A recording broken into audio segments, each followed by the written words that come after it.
A gasp rippled through the gilded ballroom of the St. Regis, Hanoi. All eyes were on the woman in crimson.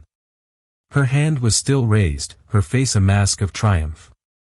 Before her, the gentle, pregnant wife of billionaire mogul Marcus Thorne stumbled, one hand protectively clutching her swollen belly, the raw, red imprint of a slap blooming on her cheek. The city's elite watched, breathless, as the mistress, bold and unrepentant, declared her victory. But the real drama wasn't the public humiliation or the shattered illusion of a perfect marriage. The true bombshell was nestled deep inside the womb, a secret waiting to be revealed not by words, but by the frantic, secret rhythm of a tiny, unborn heart. Isabella Thorne had believed her life was a fairy tale. At 26, she was the wife of Marcus Thorne, a man whose name was synonymous with power in Southeast Asia's tech scene.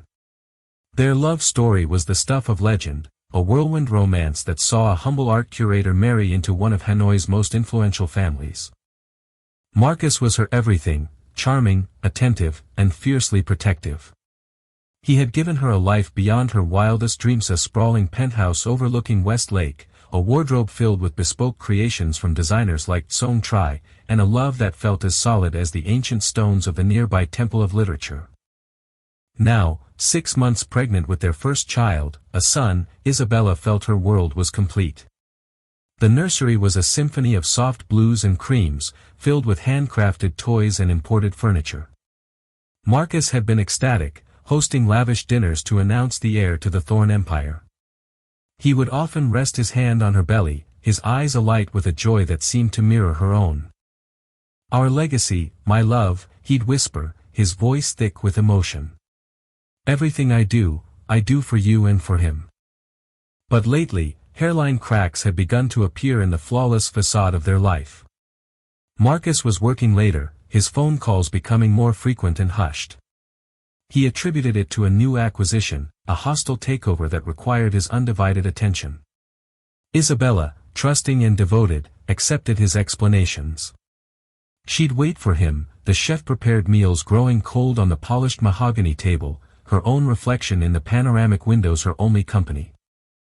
The whispers started subtly, a shadow of a rumor caught in the clinking of champagne glasses at charity galas. A name, Camilla, was mentioned in hushed tones by women adorned in diamonds and envy. Isabella ignored them. The high society of Hanoi was a viper's nest of jealousy, and she, the one who had captured its most eligible bachelor, was the prime target. Camilla, as Isabella would soon learn, was Camilla Tran, a ruthlessly ambitious socialite and a former flame of Marcus's from his university days. While Isabella exuded a quiet, cultured grace, Camilla was a firestorm. Her laughter was loud, her dresses were daring, and her ambition was an open secret. She had recently returned to Hanoi after a stint in Singapore, and her re-entry into their circle was as subtle as a lightning strike. The first time Isabella felt a genuine pang of unease was at the annual Vietnam Innovators Gala, held at the opulent St. Regis, Hanoi.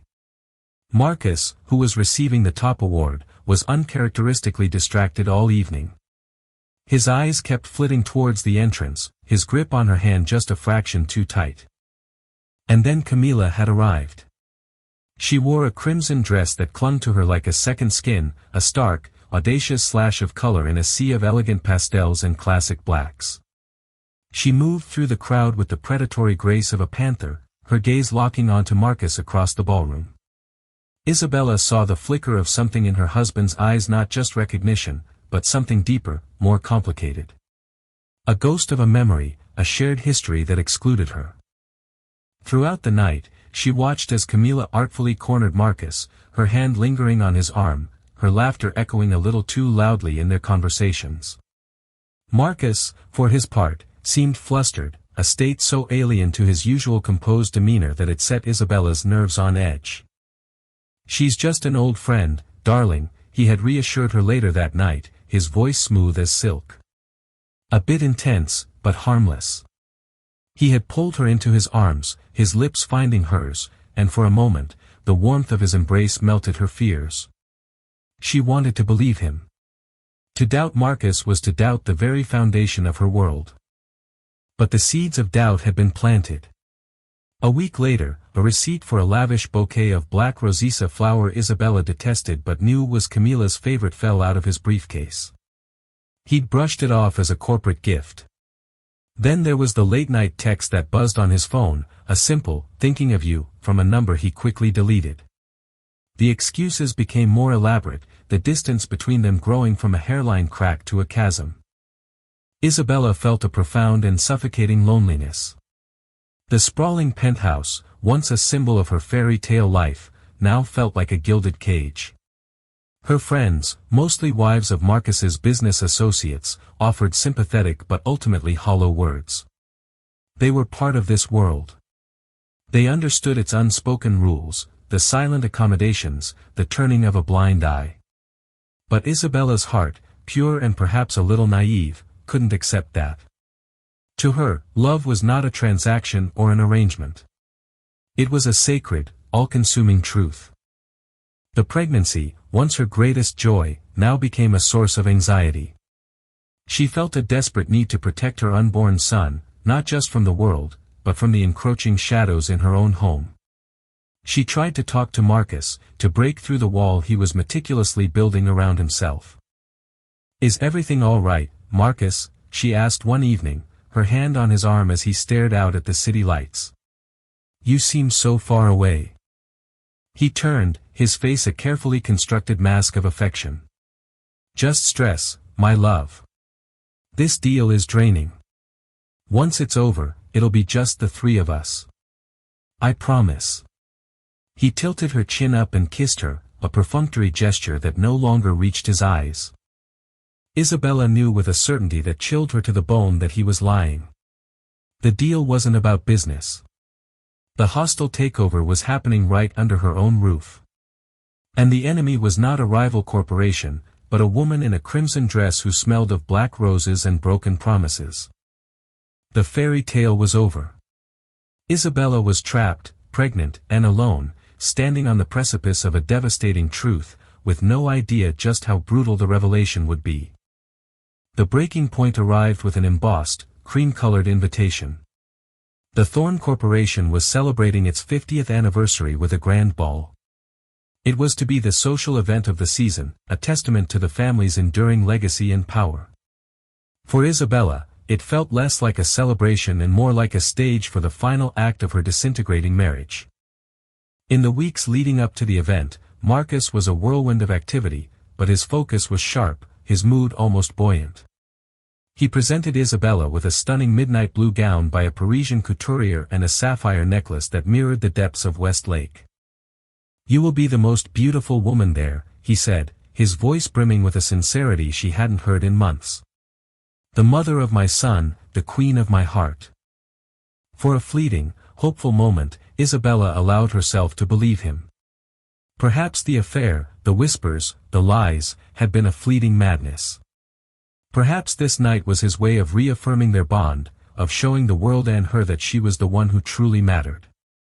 She pushed her anxieties down, focusing on the baby's gentle kicks, a secret language of reassurance between mother and child. The night of the ball, the ballroom of the St. Regis, Hanoi was transformed into an enchanted forest from a Vietnamese folktale. Thousands of orchids cascaded from the ceilings, and the air was thick with the scent of jasmine and the low hum of high-powered conversations. Isabella, on Marcus's arm, was a vision of serene elegance. The deep blue of her gown complemented her pregnancy, and the thorn sapphires at her throat glittered with every turn of her head. She smiled. She mingled. She played the part of the perfect billionaire's wife, all while a cold knot of dread tightened in her stomach.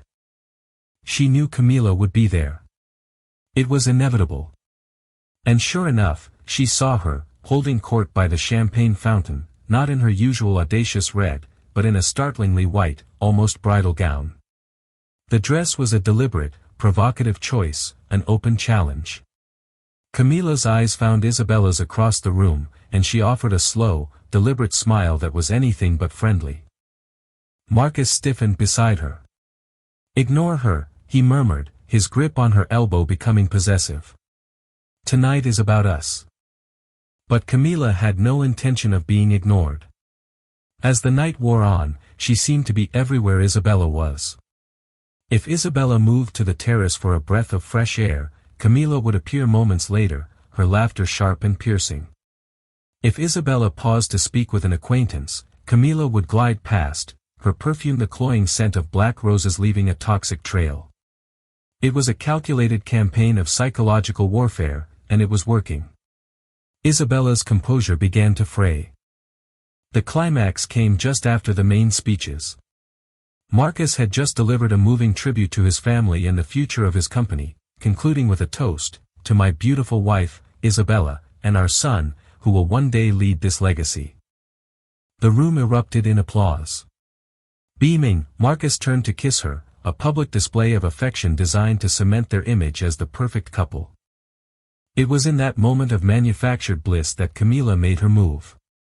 She strode towards their central table, her white dress parting the sea of guests like the prow of a ship. There was no hesitation in her steps, no doubt in her eyes. The murmuring of the crowd died down as she approached, a collective intake of breath creating a vacuum of silence in the grand ballroom. She stopped directly in front of Isabella, who was still seated. Marcus, caught off guard, stood halfway, his smile frozen on his face. "Legacy," Camilla's voice was clear and cold, slicing through the silence. "Your son." She laughed, a short, sharp, ugly sound. "Marcus, you are a wonderful storyteller, but you seem to have forgotten the main character." She turned her venomous gaze on Isabella. "You poor, pathetic little thing. Did you really believe all of it? The love story. The happy family." Isabella, stunned into silence, could only stare up at her. Her heart hammered against her ribs, a frantic bird trapped in a cage. "What are you talking about?" she whispered, her voice barely audible. "What am I talking about?"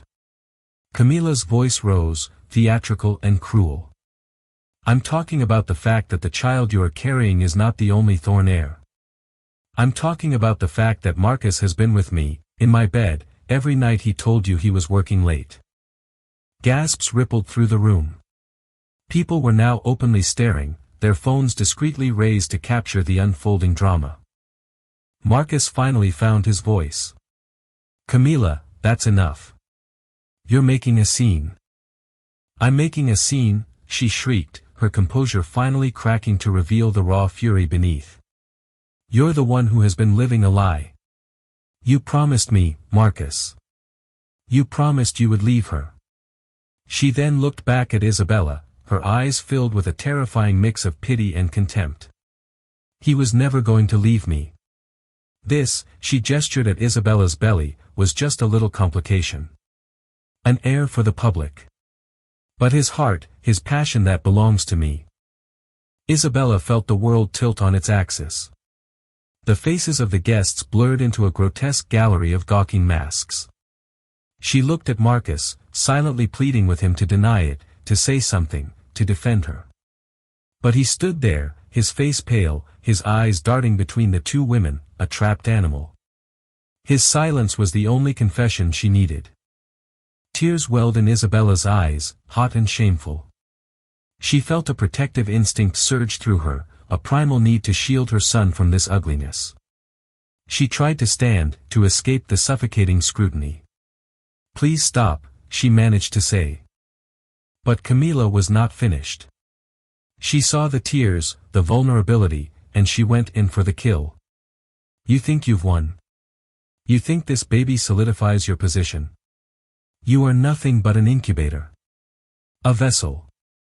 And then, with a movement so swift it seemed to surprise even herself, Camilla leaned forward and swung her arm.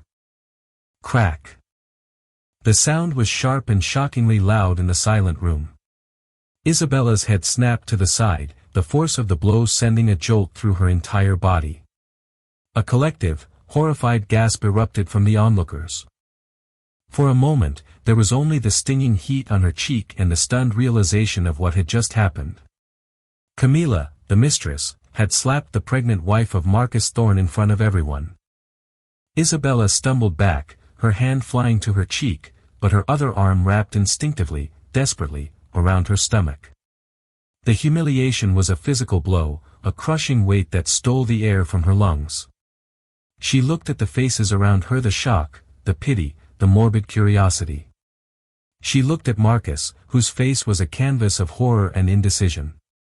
And then she looked at Camilla, who stood there, her chest heaving, her hands still tingling, a triumphant, hateful glare in her eyes.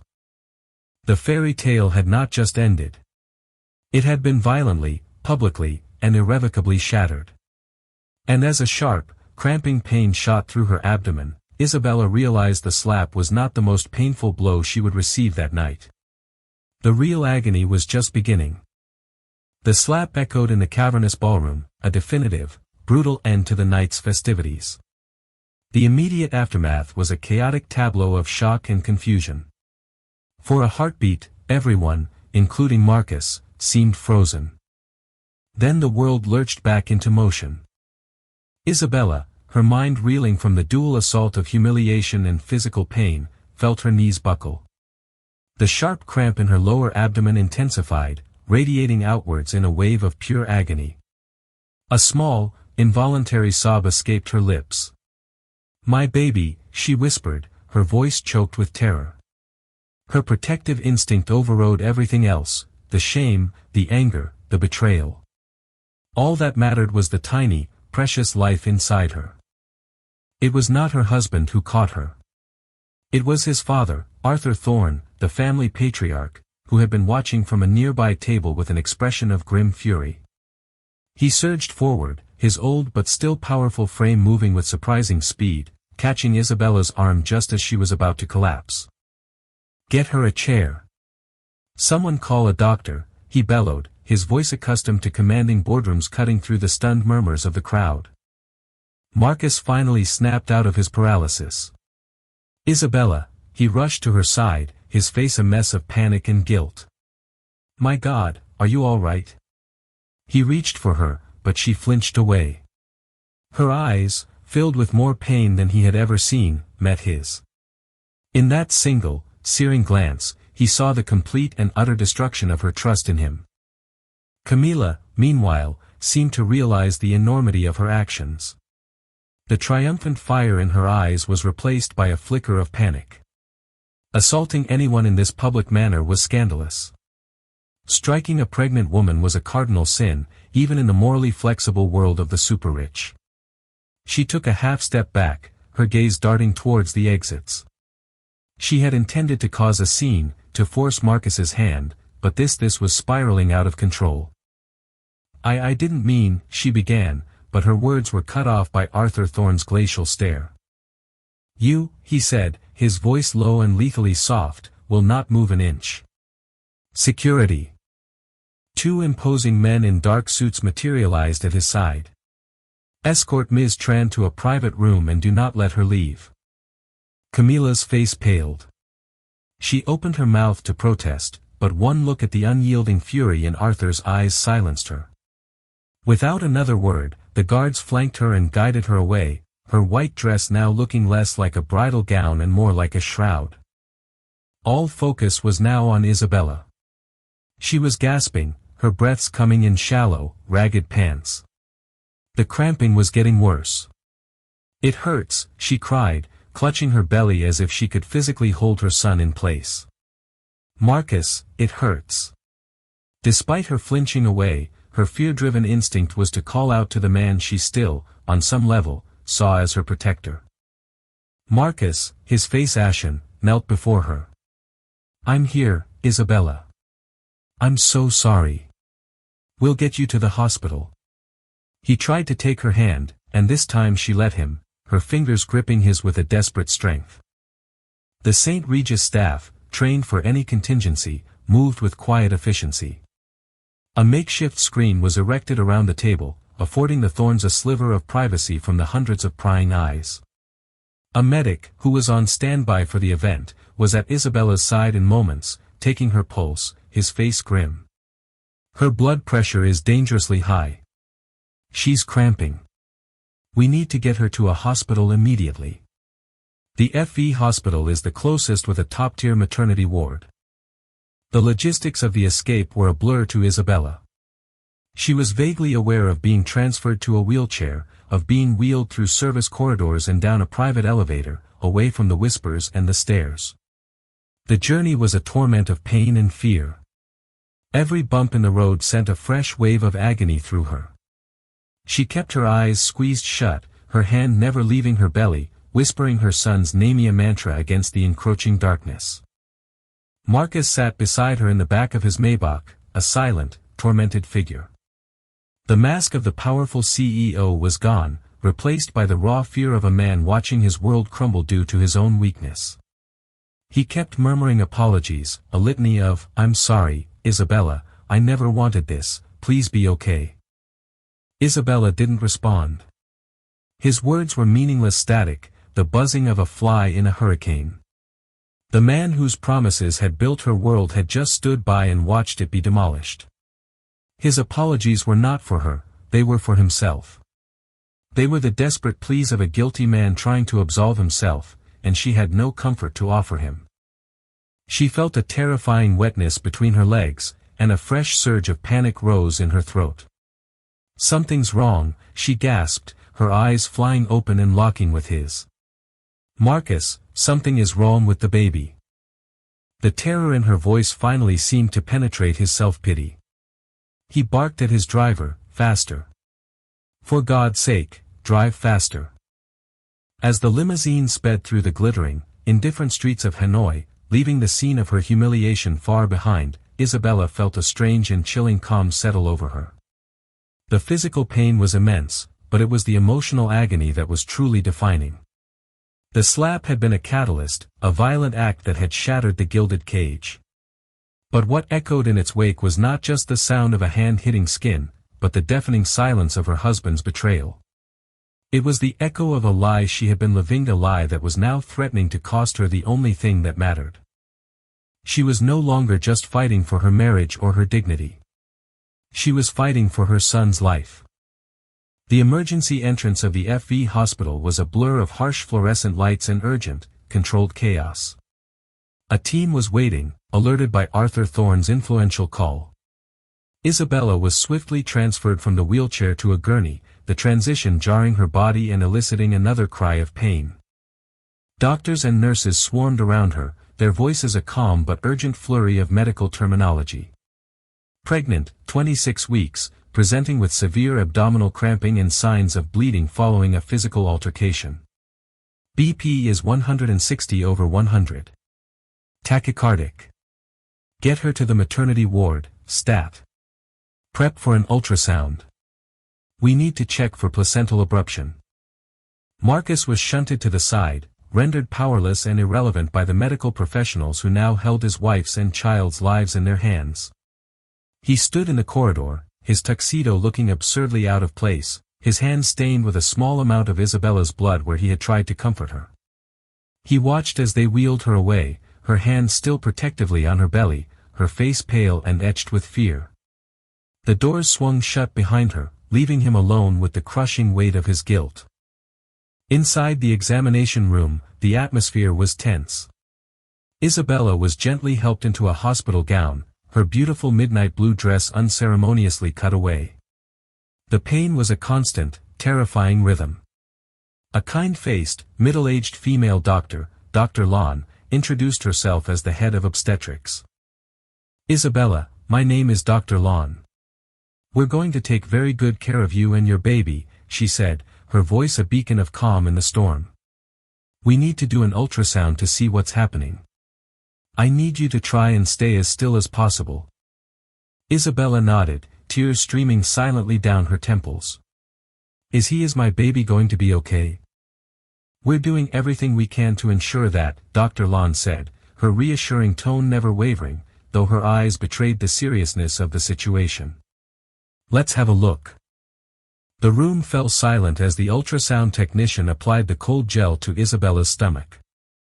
All that could be heard was the soft whirring of the machine and Isabella's ragged breathing. She stared at the monitor, her heart pounding in her ears, praying for a sign, for a flicker of hope. The technician moved the transducer across her abdomen, the gray and black images swirling on the screen. Dr. Land's eyes were narrowed in concentration, her brow furrowed. Marcus, who had finally been allowed in after an agonizing wait, stood in the corner, looking on helplessly. "There's the baby," Dr. Lon said softly. "He's small, but he's a fighter." Isabella let out a choked sob of relief. He was alive. "But I am seeing some cause for concern," the doctor continued, her tone becoming more clinical. "There appears to be a small subchorionic hematoma, likely caused by the trauma and the spike in your blood pressure. It's a bleed. That's what's causing the pain and the spotting. We need to monitor it very closely. But he'll be okay." Marcus's voice was hoarse from the sidelines. Dr. Lon didn't look at him. Her focus was entirely on her patient. "The immediate danger is preterm labor. The stress and physical shock could trigger contractions. We're going to give you medication to stop them, and a steroid shot to help the baby's lungs develop, just in case." As she spoke, the technician adjusted a setting on the machine, and a new sound filled the room. Thump thump, thump thump, thump thump. It was the sound of the baby's heartbeat, amplified by the machine. It was fast, a frantic, galloping rhythm, but it was strong. It was the most beautiful sound Isabella had ever heard. Tears of relief streamed down her face. It was the sound of life, of hope. Dr. Lon smiled for the first time. "A strong heartbeat. That's a very good sign. A little fast, clearly stressed but strong." Marcus stepped forward, a wave of relief washing over his face. "Thank God," he breathed. The technician continued her work, taking measurements, capturing stills of the tiny profile, the little fists. Dr. Lon was explaining the course of treatment: complete bed rest, constant monitoring when the technician suddenly paused. She zoomed in on one particular area of the screen, her own brow furrowing in a way that had nothing to do with the hematoma. "Doctor," she said quietly, pointing to the screen. "Could you look at this?" Dr. Lon leaned in, her professional gaze sweeping over the area the technician indicated. The room fell silent again, the baby's amplified heartbeat the only sound. For a long moment, Dr. Lon said nothing. She simply stared at the image, her expression shifting from professional concern to one of utter bewilderment. "What is it?" Isabella asked, a fresh spike of fear piercing her relief. "Is something else wrong?" Dr. Lon turned from the monitor and looked at Isabella, then at Marcus, and then back to Isabella.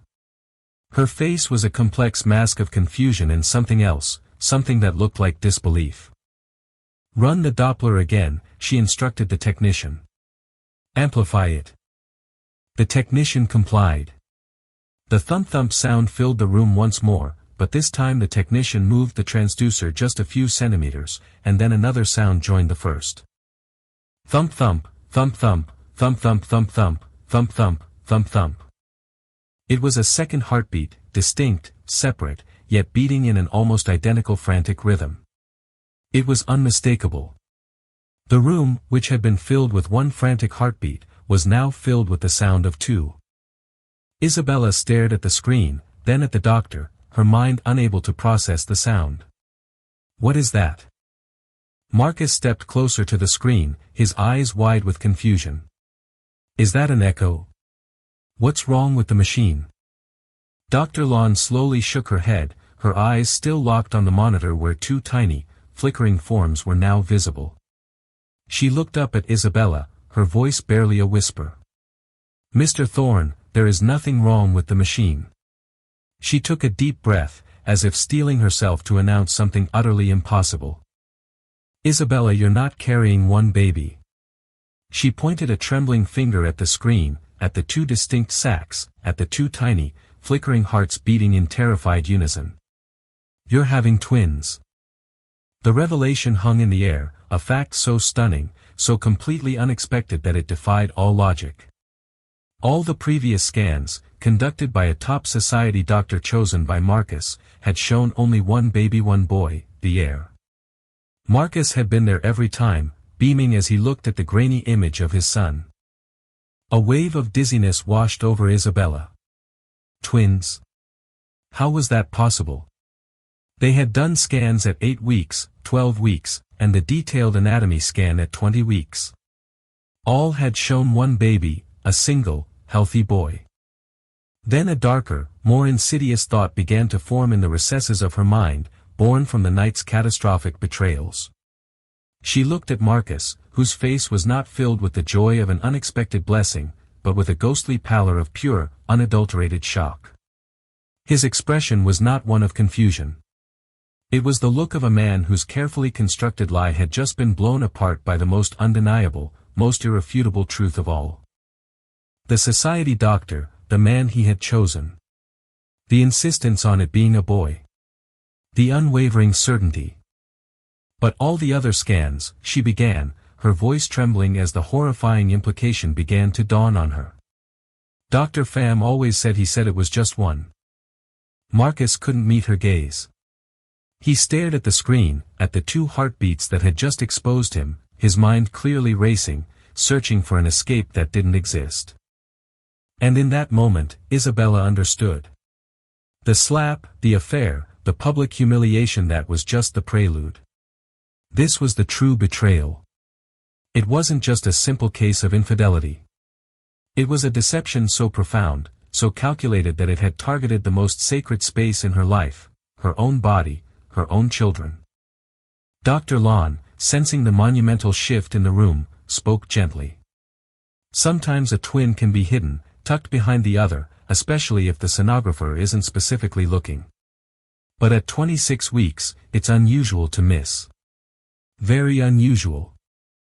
Her carefully chosen words hung in the air, a quiet indictment. The 2 heartbeats continued their frantic, rhythmic drumming, a sound that was no longer just a sign of life, but a declaration of war. They were the beat of a truth that could not be silenced, a truth that revealed that Marcus Thorne had not just lied about his mistress. He had lied about the very nature of the legacy he claimed to cherish. Isabella was not just carrying his heir. She was carrying a secret he had desperately, and for reasons she couldn't yet fathom, tried to conceal. And now, thanks to the violent act of his mistress, that secret was out. Everything had changed.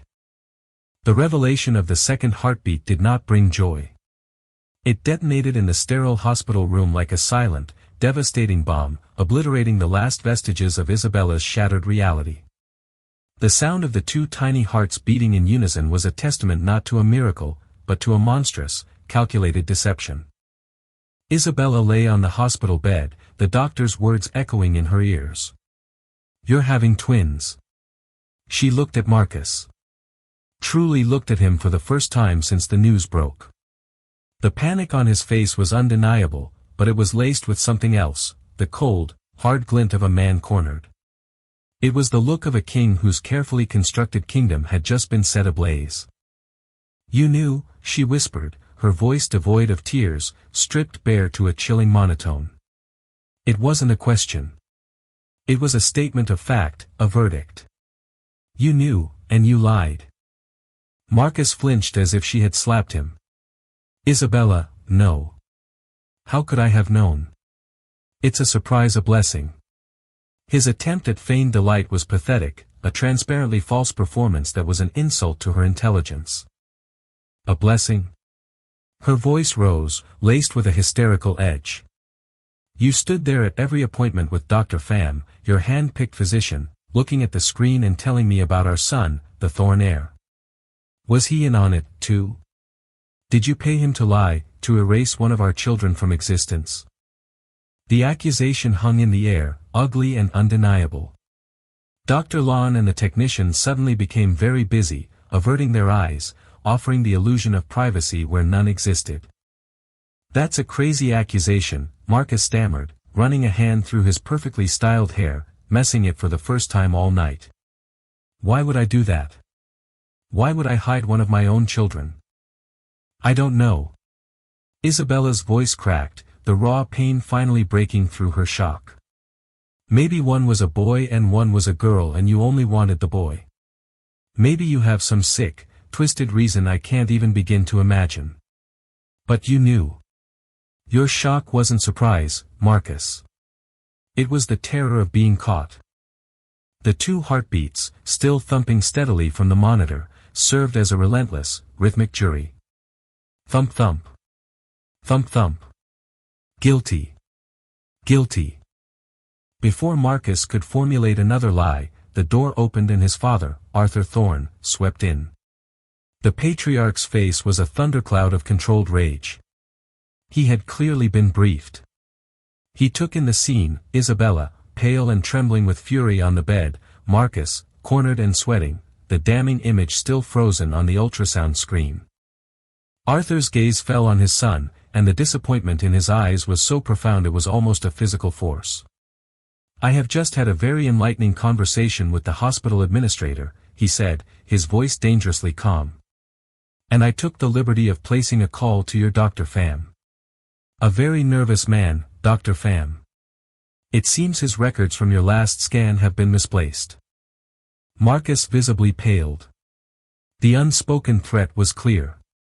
The Thorne family's reach was long, and a doctor who participated in such a fraud would have his career destroyed.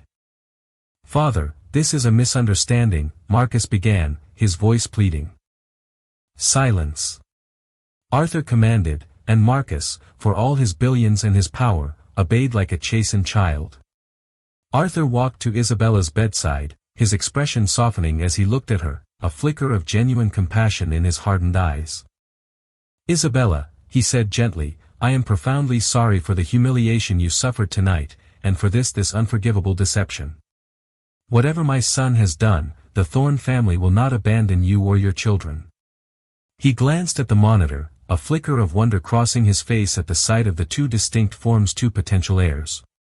He then turned his full attention back to Marcus, his voice dropping to a low growl. "You will tell me why.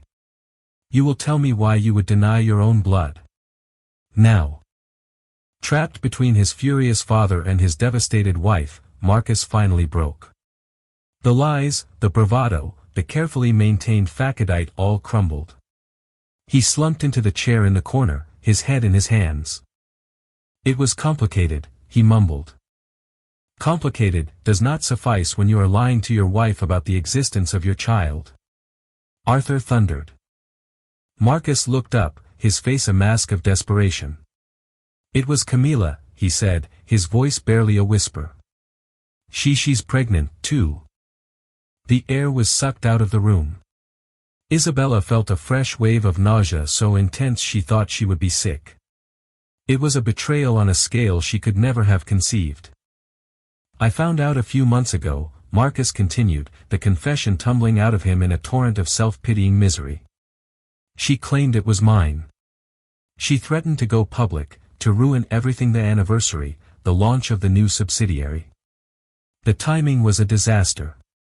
She wanted me to leave you, to marry her. She was obsessed." "And your solution was to lie to everyone?" Arthur demanded. "I was buying time," Marcus insisted, standing up, pacing like a caged animal. "I didn't know if her baby was even mine. I told her I'd handle it. My plan, me stupid, idiotic plan, was to secure the legitimate heir. Our son." He looked at Isabella. "I needed to establish his primacy. A single male heir. It was clean, powerful. It would cement our family line and make Camilla's claim, if she made it, seem like a desperate, pathetic ploy from a scorned mistress." The chilling logic of his plan began to dawn on Isabella. "And a second baby, a twin, complicated that," she said, her voice hollow. "It muddied the waters," he exclaimed, almost angry that she was making him admit it. "2 babies, it made it seem messy, less definitive. And what if one was a girl? It would weaken my position. I told Pham to just focus on the boy, to omit the other one from the official reports, just for a little while. I was going to reveal that a surprise twin later, after Camilla's situation was neutralized. I swear it, Isabella. I would never have denied our child forever. It was a temporary, strategic deception." "A strategic deception," Isabella repeated the words, tasting their poison. "You erased our child from our lives for strategy. You made me believe I was only carrying one baby, grieving a loss I didn't even know I had, all to manage your sordid affair. The sheer cold-blooded calculus of it was breathtaking. He had weighed his children on a scale of public relations and corporate strategy and found one of them wanting. He hadn't just cheated on her, he had played God with their unborn children. Arthur Thorne looked at his son with utter contempt. You are a fool, Marcus. A weak, short-sighted fool. You have taken a crisis and turned it into a cataclysm.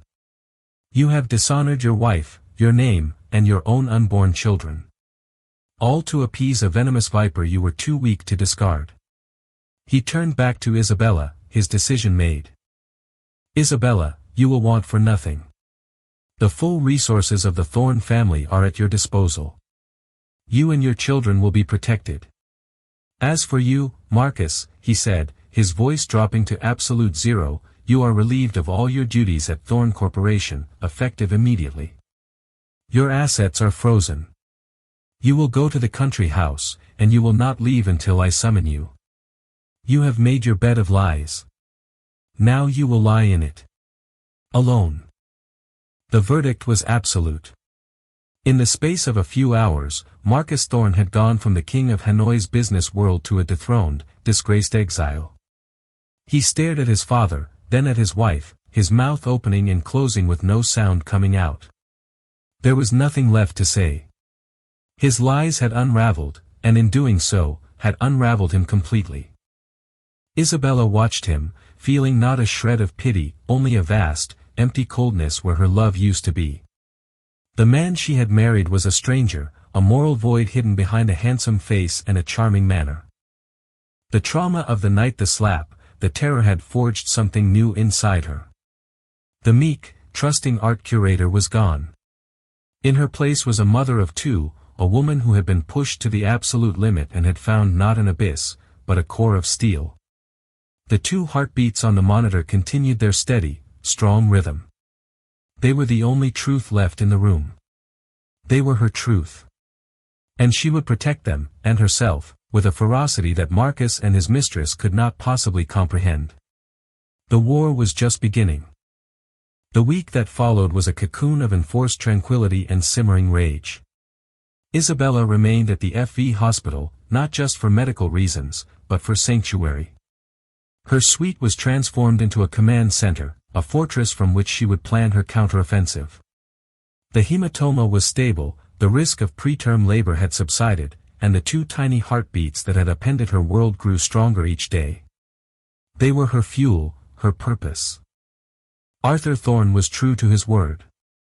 He visited daily, not with the overbearing authority of a patriarch, but with the quiet deference of an ally. He saw in Isabella not a fragile victim, but the future matriarch of his legacy, the guardian of not one, but two of his grandchildren.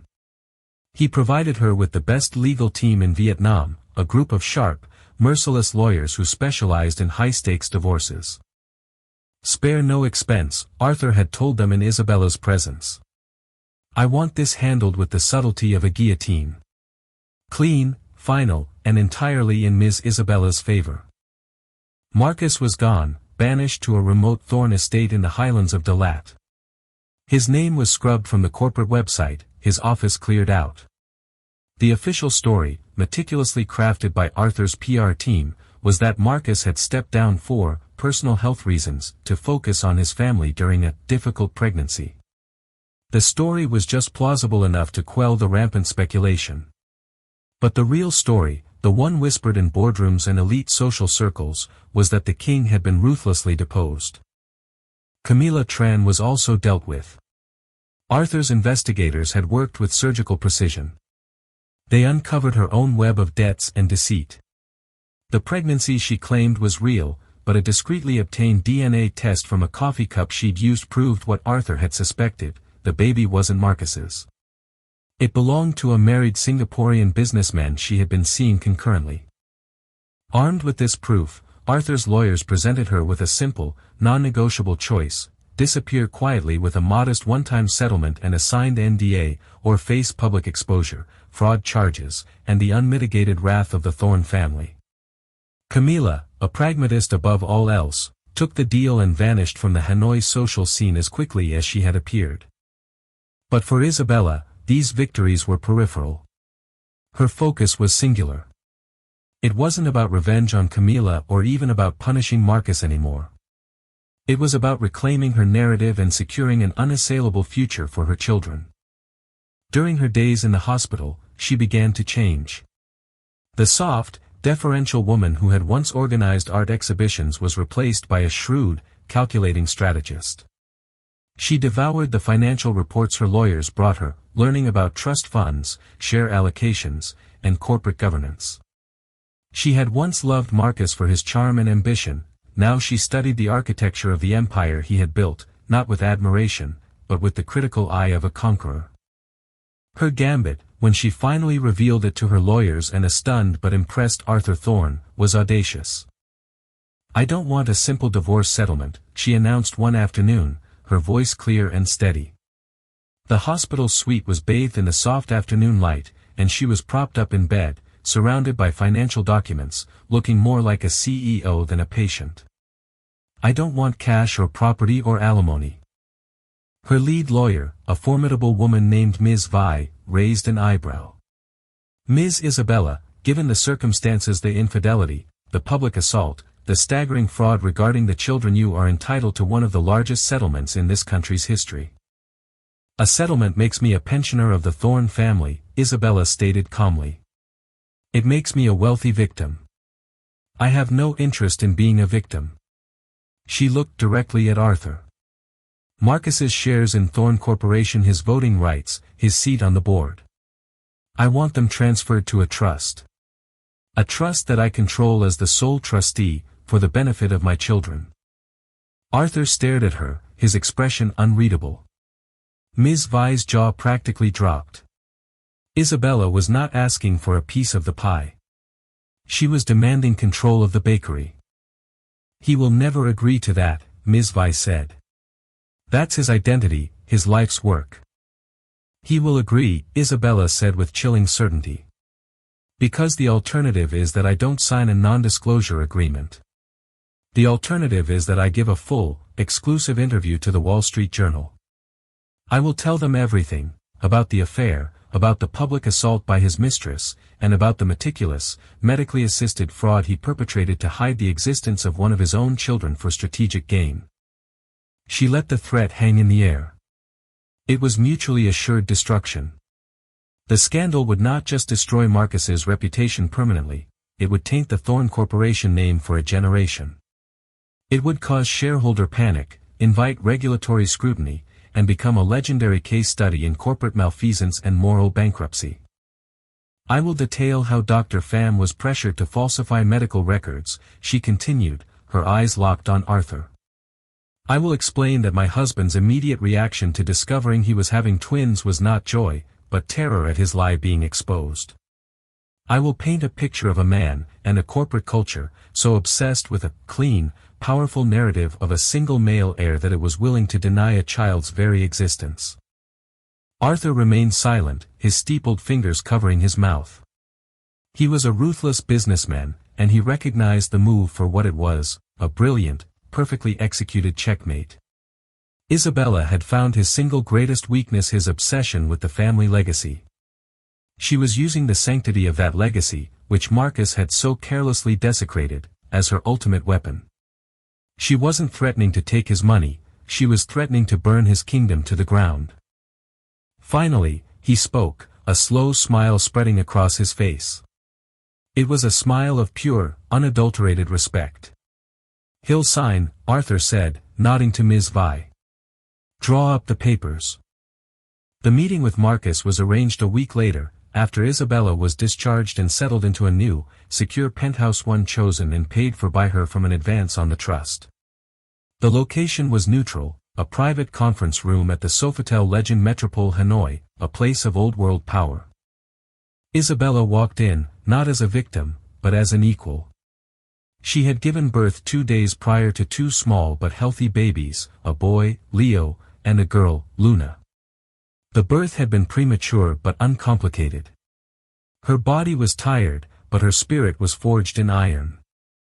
Marcus was already there, flanked by his own lawyer. He looked diminished, a ghost of his former self. The tailored suit hung loosely on his frame, and the arrogance in his eyes was gone, replaced by a weary resignation. He hadn't seen Isabella or his children since that night at the hospital. He stood when she entered. "Isabella, I heard about the babies. Are they?" "They are fine," she said, her voice cool and professional, cutting him off. She did not take the offered seat across from him but remained standing, a silent assertion of power. "No thanks to you." She gestured for Ms. Vi to present the documents. Marcus's lawyer read through them, his eyes widening with each clause. He leaned over and whispered frantically to his client. Marcus just shook his head, a broken man. This is everything," he whispered, looking at Isabella. "My shares, my seat, my entire life." "You have a life," Isabella retorted, her voice sharp as glass, "because I am choosing not to scorch the earth. I am choosing to protect the family name for the sake of my children. This is not a punishment, Marcus. It is a consequence. You proved you are not fit to be the steward of this legacy. So now, I will be." She finally sat down, her gaze unwavering. "You will have supervised visitation rights. You will be provided with a generous allowance, enough to live comfortably but not enough to cause trouble. You will, for all intents and purposes, retire from public life. In return, the world will remember you as the man who stepped down for his family. It's a better legacy than the one you were building. You should thank me." There was a long, heavy silence. Marcus looked at the documents, then at his ex-wife, the woman he had so grievously underestimated. He saw not the gentle girl he had married, but an empress in the making. In a way, he had created her. His betrayals had been the fire, and she had walked out of it reborn, holding his entire world in her hands. With a trembling hand, Marcus Thorne, the deposed king, picked up the pen. He signed away his power, his company, and his future, all to the steady, silent rhythm of two tiny heartbeats he had once tried to erase. The Empress's gambit had succeeded. 2 years later, the name Isabella Thorne was spoken with a new kind of reverence in Hanoi. The soft-spoken art curator was a distant memory, replaced by the formidable chairwoman of Thorne Corporation. She ran the company with a quiet confidence and a sharp, intuitive intelligence that silenced all the early skeptics. She expanded its focus, launching a foundation that poured millions into arts education and support for single mothers across Vietnam, turning the Thorne legacy from one of simple power into one of purpose. Her penthouse was no longer a gilded cage, but a warm, vibrant home filled with finger paintings, laughter, and the happy squeals of 2 toddlers. Leo had his father's eyes but his mother's calm, steady nature. Luna had Isabella's smile and a fiery, determined spirit that reminded everyone of Arthur Thorne. Isabella had found a peace she never thought possible. It wasn't the giddy happiness of a fairy tale, but something deeper, more resilient. It was the quiet joy of watching her children sleep, the satisfaction of a business deal well made, and the freedom of being the sole author of her own story. The slap that had once shattered her world had, in the end, set her free. She had risen from the ashes of public humiliation, not to seek revenge, but to build a better kingdom for her children, one founded on truth, strength, and the unyielding power of a mother's love. What did you think of Isabella's ultimate power move? Was it justice or the most brilliant revenge? We'd love to hear your thoughts in the comments below. If you were captivated by this story of drama, betrayal, and ultimate empowerment, please give this video a like, and share it with someone who loves a story where the queen finally takes the throne. And don't forget to subscribe and hit the notification bell so you won't miss our next tale of secrets, lies, and stunning revelations. Thank you for watching.